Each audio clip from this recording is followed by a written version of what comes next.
বিসমিল্লাহির রহমানির রহিম। আমি মোহাম্মদ শাহজাহান মরল।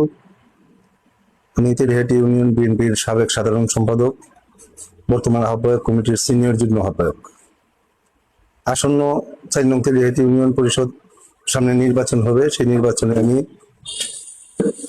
চেয়ারম্যান পদপ্রার্থী। আমি তেলিহাটি ইউনিয়নবাসীকে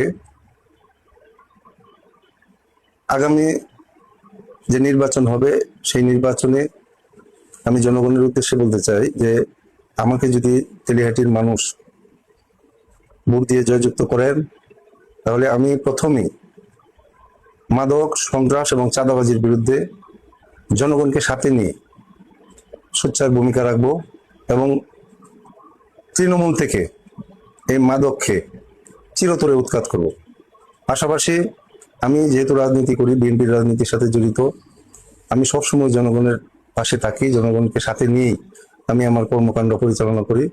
আমি তেলিহাটির জনগণের পাশে থেকে সকল কর্মকাণ্ড আমি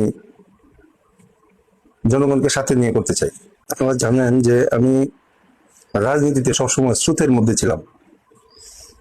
আজও আমাদের প্রিয় নেতা অধ্যাপক doctor S M Rafiqul Islam Bachchu ভাই, তিনি যখন শ্রীপুরের রাজনীতিতে আসছেন তখন থেকে ওনার সাথে আমি রাজনীতিটা করে আসছি এবং নির্বাচন পর্যন্ত আমি ওনার পাশে ছিলাম এবং ওনার সকল কর্মকাণ্ডে আমি ওনার সাথে থেকে ওনার কার্যক্রম, নির্বাচনী কার্যক্রম পরিচালনা করেছি। আজকে উনি নির্বাচিত হয়েছেন, আপনারা জানেন যে উনি ব্যাপক উন্নয়নমূলক কাজ হাতে নিয়েছেন। ইতিমধ্যে অনেক রাস্তাঘাট, মসজিদ, মাদ্রাসা সকল জায়গায় উনি কাজ করছেন। আমরা ওনার পাশে আছি, আমরা ওনাকে সহযোগিতা করছি। আমি এর আগেও বলেছি যে প্রথমে আমার কাজ হবে সমাজ থেকে মাদক নির্মূল করা, মাদকের বিরুদ্ধে এবং সন্ত্রাসের বিরুদ্ধে, চাঁদাবাজের বিরুদ্ধে আমি তেলিহাটি ইউনিয়নের জনগণকে নিয়ে সাথে নিয়ে আমি এই কাজটি করতে চাই।